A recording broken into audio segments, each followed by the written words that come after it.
रहीम, अस्सलाम वालेकुम। Sports magazine के साथ हाजिर हैं। आजकल ज्यादा जिक्र जो हो रहा है वो पाकिस्तान की हॉकी का हो रहा है। एशियन चैंपियंस ट्रॉफी में पाकिस्तान ने सेमीफाइनल के लिए क्वालिफाई कर लिया है। 14 सितंबर को पाकिस्तान का मुकाबला रवायती हरीफ भारत से है। ये जो परफॉर्मेंस है ये गुज़िश्ता से पेवस्ता है। आपको याद होगा कि अजलान शाह में भी और उसके बाद नेशन कप में भी बड़ी अच्छी परफॉर्मेंस दी है। हॉकी के हालात बड़े गंभीर रहे हैं। अभी भी सूरत हाल को बहुत ज्यादा बेहतर नहीं हुई, लेकिन नताइज बड़े अच्छे आ रहे हैं और एक शानदार मुबारकबाद के मुस्तहिक हैं वो नौजवान जो इस वक्त चाइना में उस बड़े मुकाबले में सरकर्दा हैं जो कि ज़ाहिर के एशिया की बेहतरीन टीमों के दरमियान हो रहा है। हमारे साथ हैं ओलंपियन रशीद हसन साहब। ये बड़ी नामी ग्रामी खिलाड़ी रहे हैं, हम सब इनको जानते हैं, इनके खेल से अच्छे तरीके से वाकिफ हैं, इनके कंट्रीब्यूशन से वाकिफ हैं। इन्होंने एक व्हाट्सएप का बड़ा अच्छा ग्रुप बनाया हुआ है ओलंपियंस के नाम से, और ये आपस में एक दूसरे से हॉकी के मामला पर तबादला ख्याल करते रहते हैं। इसके अलावा इन्होंने एक और बहुत अच्छा काम किया है, वो जरा बाद में बताएंगे, लेकिन पहले इनको सलाम पेश करते हैं। जनाब अस्सलाम वालेकुम। वालेकुम अस्सलाम साहब। रशीद साहब, बड़ी खुशी होती है आपसे जब भी बात करते हैं। आप इतने एनर्जेटिक हैं, हॉकी के लिए इतना कुछ कर रहे हैं। अभी तो ज़ाहिर है कि एशिया की सतह है, हमारा मुकाम तो ज़ाहिर है कि ग्लोबल है। वैसे इस इवेंट में मुझे लगता है कि कुछ लड़के तो बहुत उन्होंने खूबसूरत अदीदा से खेल पेश किया है, नस्लों को जचते हैं, सेहतमंद हैं और तमकरत वाले हैं। जी बिल्कुल राजा साहब, आपने बिल्कुल सही कहा।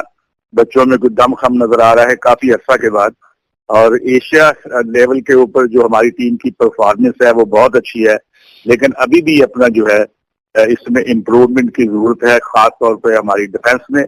और ये बड़ी खुशाइंद बात है कि कोई मैच नहीं हारे, 2 ड्रॉ किए हैं, 2 जीते हैं।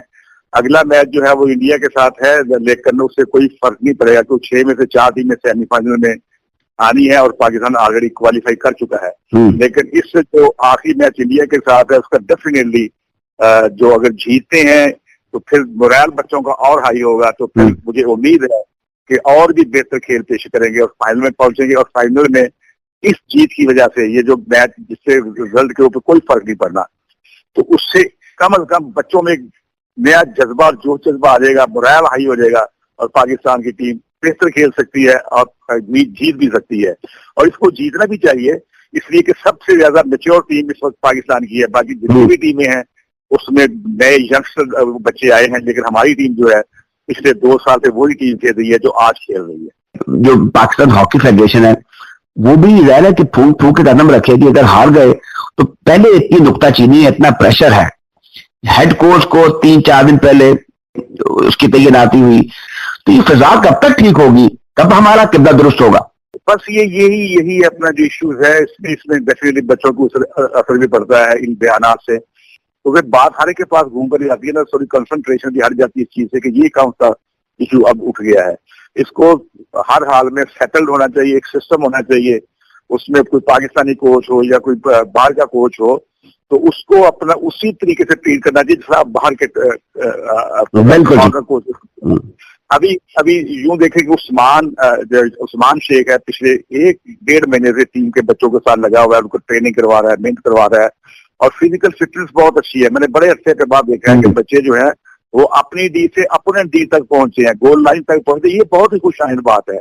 उसमें जो नए कोच आए हैं उनको तो ज्वाइन ही वहां जाए किया मैच से 2 दिन पहले, तो ये क्रेडिट सिर्फ एक कोच को दे देना वो गलत है। मैं यहाँ पर उस्मान शेख की तारीफ करूंगा, बल्कि मेरी इस्लामाबाद में मुलाकात भी हुई थी जब जनरल आसफ नसीर साहब ने बुलाया था 80 फुट ओलंपिक गोल्ड मेडलिस्ट को, अरशद नदीम के रिसेप्शन दी थी, तो वहां मैंने बहुत बात की थी। तो मुझे इतना कॉन्फिडेंस था, उस्मान कह रहा है कि भाई मेरे बच्चे बहुत फिट हैं, बहुत ट्रेनिंग करवाई, इंशाल्लाह ताला आपको अच्छा रिजल्ट मिलेगा। वो इतना कॉन्फिडेंट था।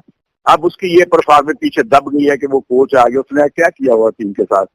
तो बहरहाल उसकी एक प्रेजेंस है, उसमें कोई शक नहीं है, हमें कोई इस चीज से गर्ज नहीं है, लेकिन क्रेडिट उसको जाना चाहिए जिसने बेसिक ठीक की है। उस्मान शेख की तारीफ करूंगा और बच्चे अच्छी शेप में अच्छा खेल रहे हैं। अगर इंडिया के खिलाफ मैच जीत गए तो इंशाल्लाह ताला फिर इनको फाइनल में जाने से भी कोई नहीं रोक सकेगा, और ना ही तो फिर ये किसी टीम से हारेंगे, भले आगे इंडिया की टीम ही क्यों ना है। अगर कोई बदकिस्मती हुई, मिसटैप हो गया तो फिर हो सकता है, वरना एक मैच का बड़ा मैच, क्योंकि सबसे बड़ा मैच तो यही है ना, बाकी टीमें तो ऐसी नहीं है। तो ये मैच जीत के फिर लड़के भी शेर दिल हो जाते हैं।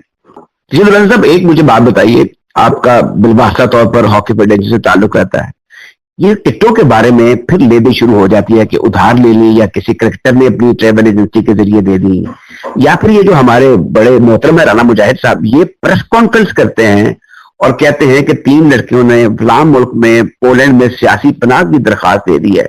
ये अपना आप क्यों दिखा रहे हैं लोगों को? ये क्या खिदमत हो रही है हॉकी, जो पहले ही इस वक्त अंडर कंसिडरेबल प्रेशर है, ग्लोबली हमारा मजाक उड़ता है, वी आर लाफिंग स्टॉक। तो ये मुझे बताइए चीजें कब थमेंगी? उसमें तो आपने उनके बयानात भी आ गए थे उन प्लेयर के बिल्कुल हम तो लीग सर इसमें मैं आपसे ये सवाल, उनके बयान मैंने पढ़ लिए, मैं समझता हूं as a very honourable secretary Rana Mujahid sahab को ये प्रेस कॉन्फ्रेंस में ये न्यूज ब्रेक करनी चाहिए थी कि हम इतने बदनाम हैं, हमारे ऊपर नजर रखना, हम वहां से स्लिप हो जाते हैं, हम वहीं पे रह जाते हैं, हम सियासी पनाह दे देंगे, हमें एंट्री मत देना। ये बड़ी सोच समझ के बात करनी चाहिए थी। जी बिल्कुल, इंटरनेशनली अपना इसके ऊपर इम्पैक्ट पड़ता है कि आप खुद ही अपना ये बता रहे हैं लोगों को कि हालांकि वो क्लियरेंस भी आ गई है। दूसरा, जहां तक टिकट्स की बात आपने की है तो वो स्पोर्ट्स बोर्ड ने अपना क्लियरेंस कर दी है। उन्होंने कहा कि हमने बिल्कुल इनसे ये डिमांड किया था कि आप हमें बताएं कितने टिकट चाहिए, कितने अपना जो है जो फॉर्मेलिटी डेलीज होती हैं वो बताएं, पूरा कैलकुलेट करके हमें राइटिंग में दे तो हम आपको इशू कर देंगे। ये उनके बयान है डीजी स्पोर्ट्स बोर्ड के। अब उसके बाद तो कोई चीज नहीं रह जाती कि कोई मांगना पड़ा है या मांग के गए हैं। ये आपस की इनकी अपना है, ये नहीं होनी चाहिए। अच्छा, एक चीज है, बढ़ा भी लेते हैं ज़ेब दास्तां के लिए। अब मेरे इल्म में ये आया है, जो बड़ी अच्छी खबर है कि गोजरा में आपकी तारीखी इमारत है, एक घर है, एक हवेली है, जिसमें आपने तनावर दरख्त जो है वो लगाए हैं, और हर दरख्त को आपने जो हॉकी के स्टालवर्ट ग्रेट्स हैं उनके नाम से मंसूब कर दिया। इसकी तफसीलात जरा हमारे सुनने वालों को बताइए। जी बिल्कुल, मैं इसी तरह हवेली में बैठा हुआ था तो मैं देखा कि मेरे जो अपना ये दरख्त है वो माशाल्लाह कोई 20 साल का है, कोई 25 साल का है। तो मैंने कहा कि अपनी जिंदगी में ही इनकी नॉमिनेशन कर दी जाए, अपने जो स्टालवार्ट है, जो लेजेंडरी ओलंपियंस हैं। तो वो मेरी सोच आई, उसके ऊपर मैंने बड़े भाई मंजूर हसन साहब से डिस्कस किया। फिर मैंने जो मेरा व्हाट्सएप ग्रुप है जिसमें बहुत सारे ओलंपियंस हैं उनसे डिस्कस किया। तो सभी ने मुझे अपना इसको अप्रिशिएट किया कि ये बहुत अच्छा है। इस सारी दुनिया में कभी ऐसा नहीं हुआ कि एक ओलंपियन गोल्ड मेडलिस्ट जो है अपने सीनियर्स की, अपने साथ की, अपने जूनियर की रिकग्नाइज कर रहा है। बल्कि मुझे टेलीफोन भी आया, खालिद महमूद साहब जो 1971 के फातिहा कैप्टन थे, उसके बाद तारिक अजीज साहब के भी, बल्कि कलम मुज़फ्फर खान तक खुद यहाँ तक लाए थे। बड़े ग्रेट लोग।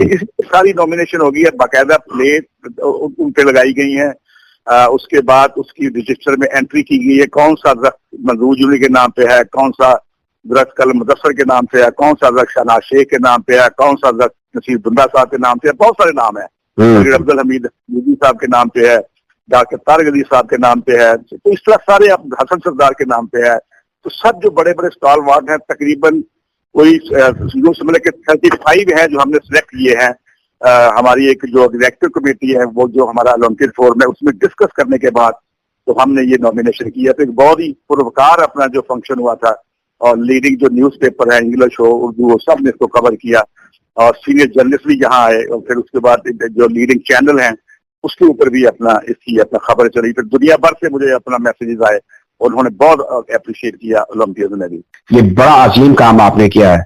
कल आपकी कोई जनरेशन में से उठेगा, ये काटो दरख्त, मैं आपको ऐसे वाकयात बता सकता हूँ। ये जो एक तारीखी काम आपने किया है, क्या ये कितनी देर तक सर्वाइव करेगा? देखें, जब तक तो मेरी जिंदगी है ये इंशाल्लाह रहेगा। मैंने बेटे को भी, अपने सब बच्चों को ये कहा हुआ है कि ये हवेली जो है ये रखना, बाकी जो कुछ मर्जी भेज देना, आप जो आपका दिल करता करना, लेकिन ये हवेली में आते जाते रहना और इसको एक कायम दायम रखना। तो उन्होंने वादा किया है। आगे कुछ पता नहीं क्या होता है, आपकी बात बिल्कुल बजा है, इसमें कोई शक नहीं। हमने भी अपनी आंखों से देखा है कि बड़ी इनके पास जमीनें होती हैं, जब उनकी औलाद आती है तो सारी बेच खाती है। तो इस तरह के सिस्टम चलता ही रहता है। लेकिन मैंने उनसे अपने बच्चों से रिक्वेस्ट भी किया है, वादा भी लिया है। अगर आपकी ये ख्वाहिश है और एक स्क्वायर है जो आप समझते हैं कि इससे आपके बच्चों की हक तलफी नहीं होगी, तो मेक इट अ ट्रस्ट, और उस पर आप ये सारी चीजें जो है ट्रस्ट के सपोर्ट कर दें और आपकी फैमिली उसको लुक आफ्टर करे।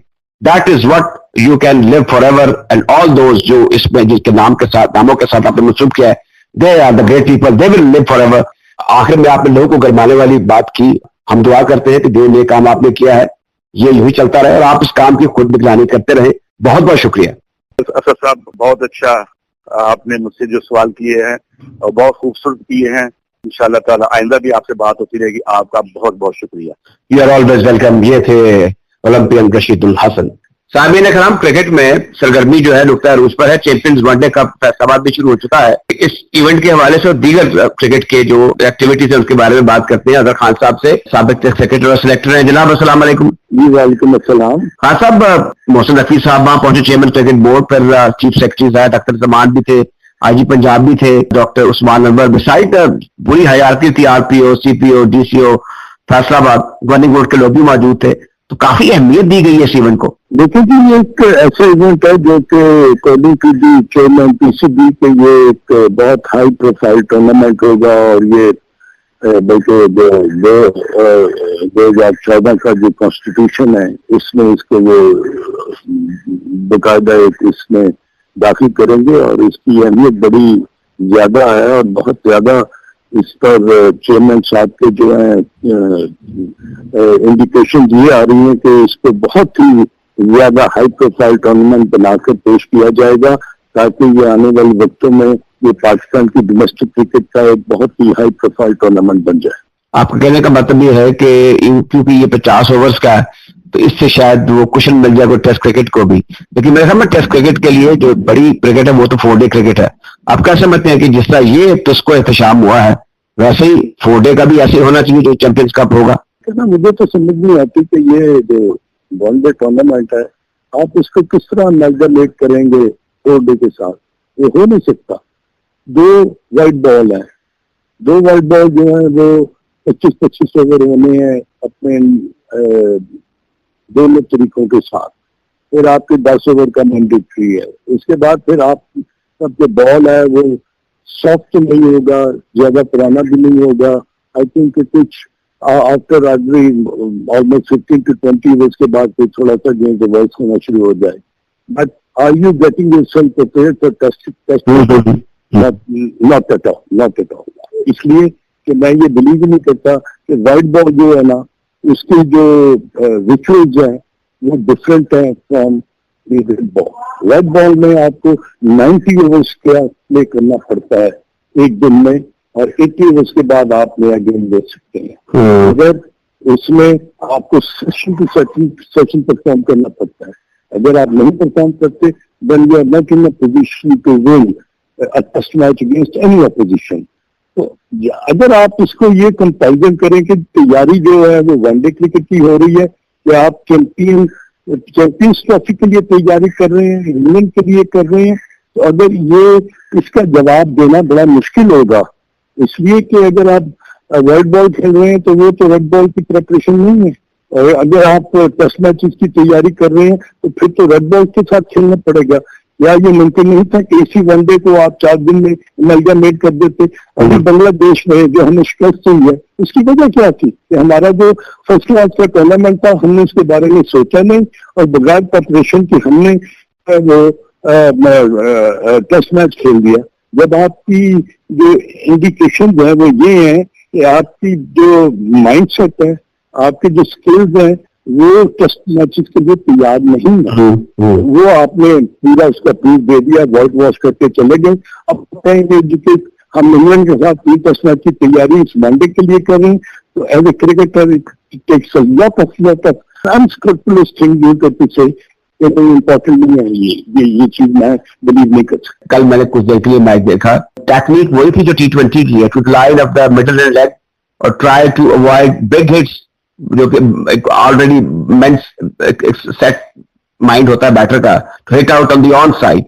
अच्छा, अब इसमें कुछ प्रॉपर क्रिकेटिंग शॉट है T20 में भी ऑफ साइड पर होती है, आपको उस तरफ भी जाना होता है, लेकिन अक्सर गेंदें जो थी और जो शॉट्स थे वहीं पर खेले जा रहे थे। अब ये जब टेस्ट क्रिकेट होती है ये आदत जो है, ये कमजोरी जो है फिर यहाँ हो जाती है। फिर आप जैसे फैसला हमने देखा जो फैसले हुए दोनों टेस्ट मैचों में, एक तरफा कार्रवाई और बैटिंग बुरी तरह नाकाम। राजू साहब, आपने बहुत क्रिकेट को कवर किया, क्रिकेट में बड़ी आपके पास नो हाउ भी है।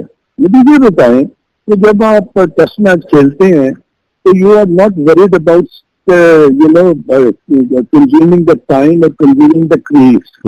जब आपके पास ये ज़हन में हो कि जी मैंने ये 2 घंटे का सेशन इसको मैंने अगर मैं 30 से 40 भी करूंगा तो देन अनदर 2 आवर्स में उसको 50 करके तो मैं 4 घंटे में इतना सेंचुरी मुकम्मल करूंगा। आपका जो वनडे क्रिकेट खेलते हैं ना, तो जब आपके 10 ओवर कंप्लीट हो जाते हैं, इवन के 10 ओवर से पहले भी आप स्लिप छुपा देते हैं, आप डीप स्कोर में डीप पॉइंट पर ले जाते हैं, वहां पर आपके आउट होने का इस्तेमाल नहीं होता। जब आप टेस्ट मैच खेलते हैं तो 3 स्विच होती हैं। आपने देखा कि रिकॉर्ड किया बांग्लादेश ने कि उन्होंने 10 विकेट जो है ना उनके फास्ट बॉलर्स ने ली, और उनका जो यंग फास्ट बॉलर जो था उसने 5 खिलाड़ी सिर्फ स्विच में आउट किए।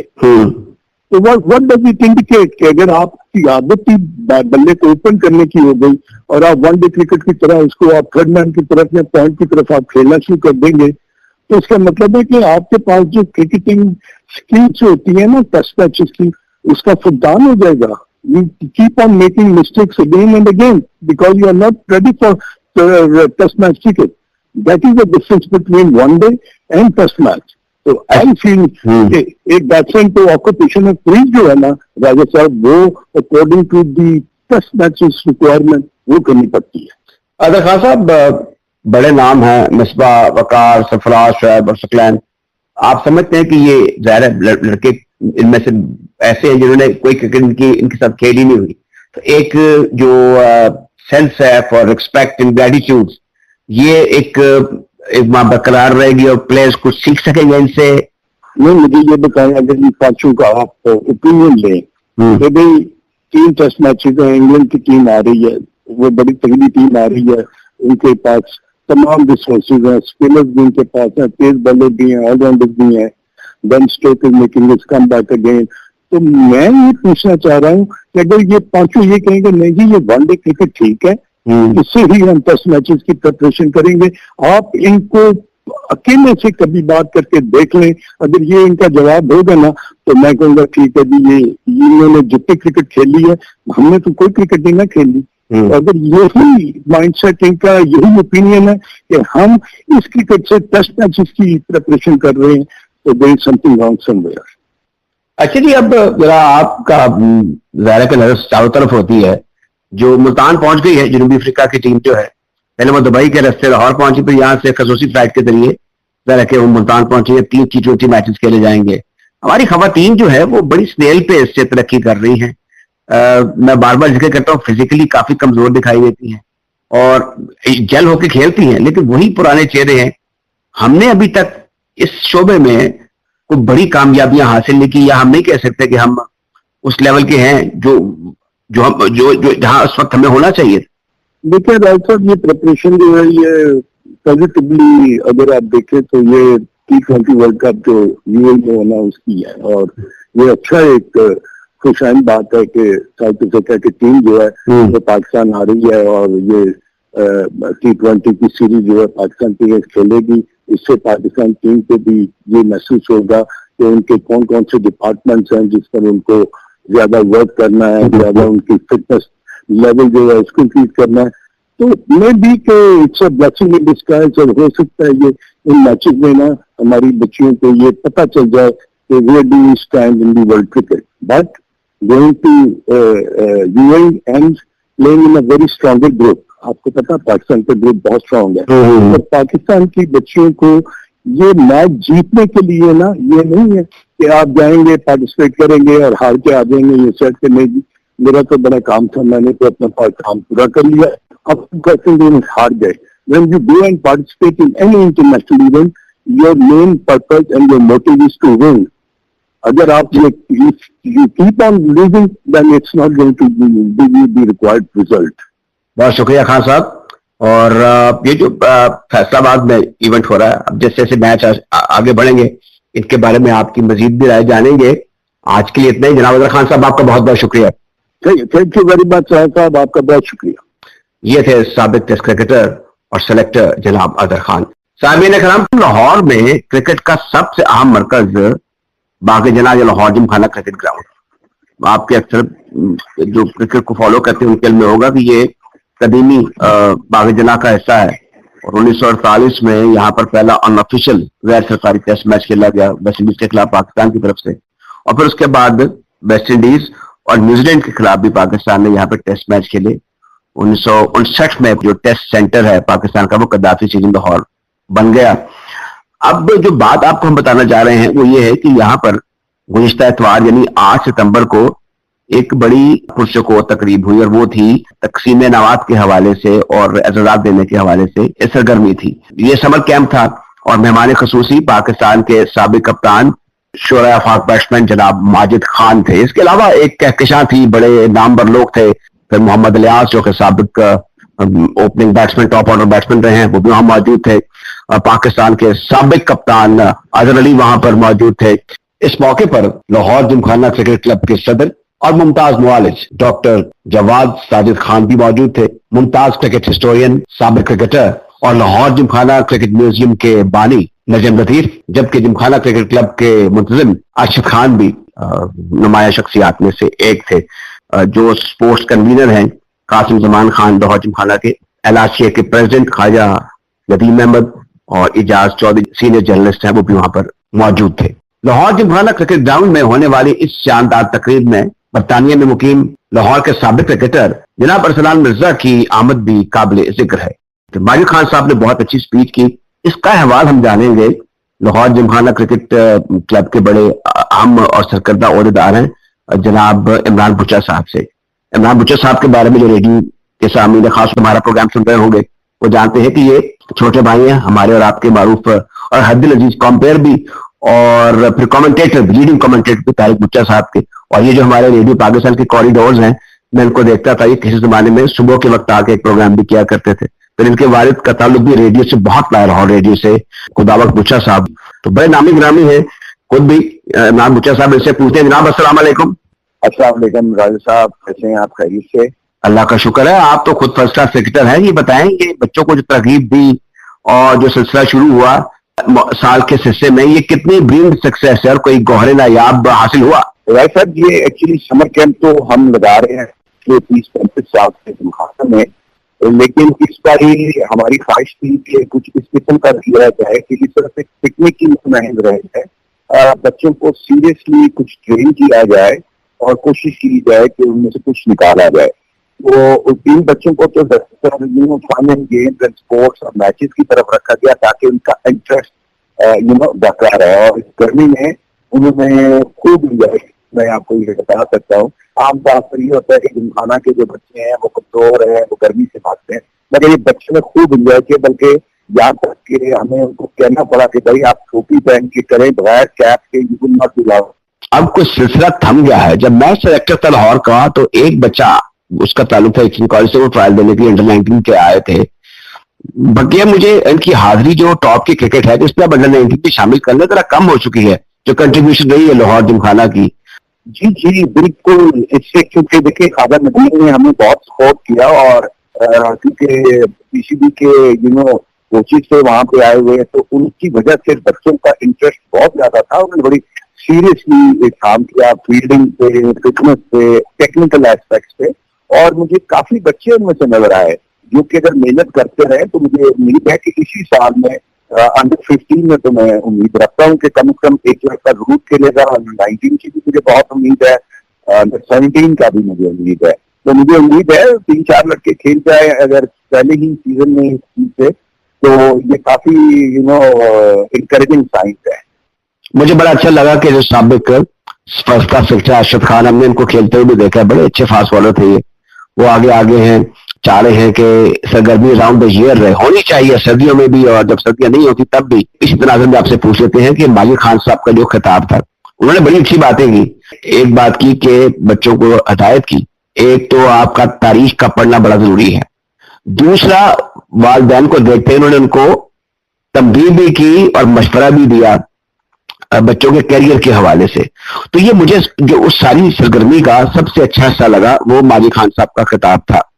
यहाँ पर जिमखाना में जो क्लब क्रिकेट आपकी होती है, ये सीनियर लोग होने चाहिए। डॉक्टर जहांगीर खान साहब भी बहुत देर तक खेलते रहे, लेकिन क्या आप समझते हैं कि वो जो जनरली क्विक बॉलर्स पैदावार थी एक हद तक, या इवन बैटर्स की वो फ्रिक्वेंसी कुछ कम हो गई है जो आपकी क्लब की टीम है उसमें? नहीं, अब इस साल से हमने काफी मेहनत करके 2 टीमें जो है उनको रेगुलरली मैचेस पे कर दिया, उसको डिवाइड कर दिया। एक है संडे का मैच, उसमें सीनियर्स और कुछ बच्चे मिलके खेलते ठीक। हैं, और एक है सैटरडे का मैच। हम्म। तो टूर्नामेंट में भी सारी जो लाहौर रीजन क्रिकेट एसोसिएशन करती है उसमें भी शामिल होती है। उसमें ज्यादातर यंगस्टर हैं और वो अच्छे अपकमिंग यंगस्टर है। हमारे पास टीम है, उसमें 2-4 सीनियर है, सिर्फ 2-4, ज्यादा नहीं, बाकी 7-8 सब जूनियर हैं, बल्कि अंडर 19 के कुछ लड़के हैं, कुछ 22 साल के लड़के हैं।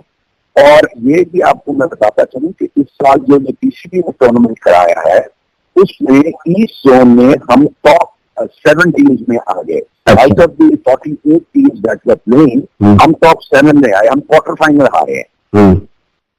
अच्छा, ये बड़ी अच्छी बात है, क्वार्टर फाइनल में आ गए, लेकिन आपको फाइनल जीतना चाहिए था, जितनी सहूलियात आपके हैं जो बताना। मैं आपको उसकी वजह बताता हूँ। उसकी वजह ये हुई कि हमारा सीजन ऑफ हो जाता है गर्मियों में, लेकिन अनफॉर्चुनेटली एलआरसीए बारिशों की वजह से डिले हुआ, हमारे कुछ लड़के अवेलेबल नहीं थे। उन्होंने क्योंकि टूर्नामेंट कंप्लीट करना था तो उन्होंने हमें कहा कि आपको ये मैच हर सूरत में खेलना पड़ेगा या आप वॉक ओवर दे दें। तो उसकी वजह से we were short by 3 boys, और वो हमारे 3 मेन प्लेयर थे जिनकी वजह से हम पहुंचे। एक पैरों में मुक्त किया हुआ था, एक की तो इंजरी हो गई है, वो रिकवर कर रहा है, वो सीनियर लीग भी खेल रहा है, लेकिन इस वक्त वो रिकवर कर रहा है, और एक जो थे वो लाहौर से बाहर कराची में रहते थे।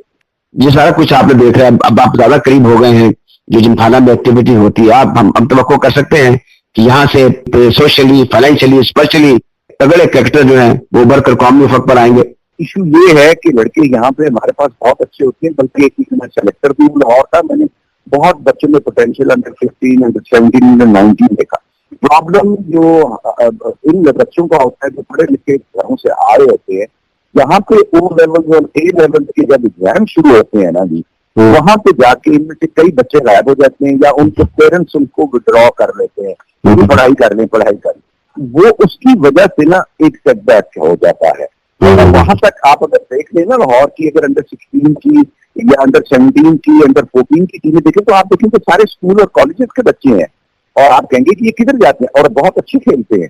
The issue is with the parents के वो उनको उस वक्त जाके जब O लेवल A लेवल आती हैं तो उनको वहां पे शक्ति आ जाती है कि नहीं बेटे पढ़ाई कर लो 1 साल 2 साल, वो फिर उसमें बच्चा जब पीछे हटता है ना तो वो पीछे रह जाता है और दूसरे बच्चे आगे निकल आते हैं। अब ये देखिए ना, उसका नुकसान हमें भुगतना पड़ रहा है कौमी सतह पर।